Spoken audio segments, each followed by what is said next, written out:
మన మహాత్ముడు గాంధీ తాతకి నోబెల్ శాంతి బహుమతి ఇంతవరకు ఎందుకు ఇవ్వలేదనేది ఎవరికైనా డౌట్ వచ్చి ఉండొచ్చు. లేదా అది పెద్దగా పట్టించుకోకుండా ఉండకపోవచ్చు గానీ, మరి మన ఇంత మహాత్ముడు, మహానుభావుడు, దేశానికి ఇంత సేవ చేసినవాడు, అహింస అనే పద్ధతిలో దేశానికి స్వాతంత్రం తెచ్చిపెట్టాడు.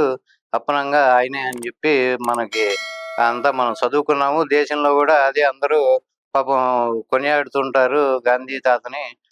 ఇప్పుడు ఈ గాంధీ తాతకి మరి ఇంత పేరు ప్రఖ్యాతులున్న గాంధీ తాతకి నోబెల్ బహుమతి ఇంతవరకు ఎందుకు రాలేదు? నోబెల్ శాంతి బహుమతి.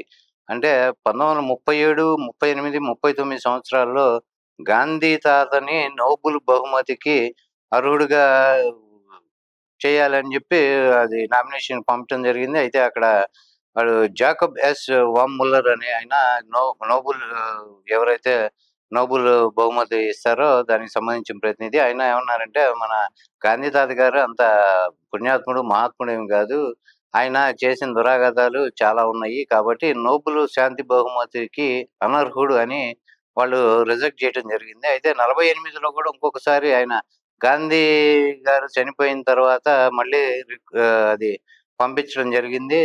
అది గూడా రిజెక్ట్ అయింది. ఎందుకంటే చనిపోయిన వాళ్ళకి నోబెల్ శాంతి బహుమతి ఇవ్వటం కుదరదు కాబట్టి. అయినా గత అంతకుముందు 3 సంవత్సరాలు ఎందుకు ఇవ్వలేదంటే, జలియన్‌వాలా బాగ్ సంఘటనలో గానీ, లేకపోతే మన ఇండియన్ సైనికుల్ని బ్రిటిష్ వాళ్ళకి సపోర్ట్‌గా రెండో ప్రపంచ యుద్ధంలో పాల్గొనేట్టు చేసి, చాలా వేల మంది మన సైనికులు చనిపోవటానికి కారణము. అలానే ఇక్కడ మన భగత్ సింగ్ గాని, రాజ్‌గురు, సుఖ్‌దేవు ఇలా వీళ్ళని కూడా వాళ్ళకి ఉరిశిక్ష తప్పించటంలో బ్రిటిష్ వాళ్ళకి ఒక మాట చెప్తే మీరు వాళ్ళకి ఉరిశిక్ష తీయకుండా ఉంటారు అయినా గాని, వాళ్ళు చేసిన నేరము వాళ్ళకి శిక్ష పడాలి అనే ఆ మాటతో ఆయన వాళ్ళని సరిపెట్టటం. అలానే గత వీడియోలో చెప్పుకున్నట్టుగా హిందువుల్ని ఎవరైనా ముస్లిమ్స్ చంపినా వాళ్ళని సపోర్ట్ చేయటము. అలానే మనకి పాకిస్తాన్‌ని దేశం నుంచి విడదీసి ఇంకో దేశంగా ఏర్పాటు చేయటం కాకుండా, అక్కడ మన లక్షలాది మంది హిందువులు ప్రాణాలు పోవటానికి ప్రధాన కారకుడు గాంధీ మహాత్ముడు కాబట్టి,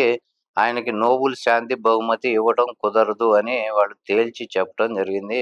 ఇంకా మనం అది పట్టుకొని అహింస, శాంతి ప్రబోధించిన మహాత్ముడిని ఇంకా కొనియాడుతూ మనం వారి చీకటి కోణాలు గాని, గాంధీ గారు చేసిన దురాగతాలను గాని, ప్రజలకి చేరువ చేయకుండా ఆ చీకటి కోణాలన్నిటిని కప్పిపెట్టి, ప్రజలను మభ్యపెట్టి మహాత్ముడిగా చిత్రీకరించడం మన దేశానికి, మనకి ఇప్పుడున్న నెక్స్ట్ రాబోయే జనరేషన్ గూడా ఇది తెలుసుకుంటారు. ప్రస్తుతానికైతే మనకిది ఒక దౌర్భాగ్యం.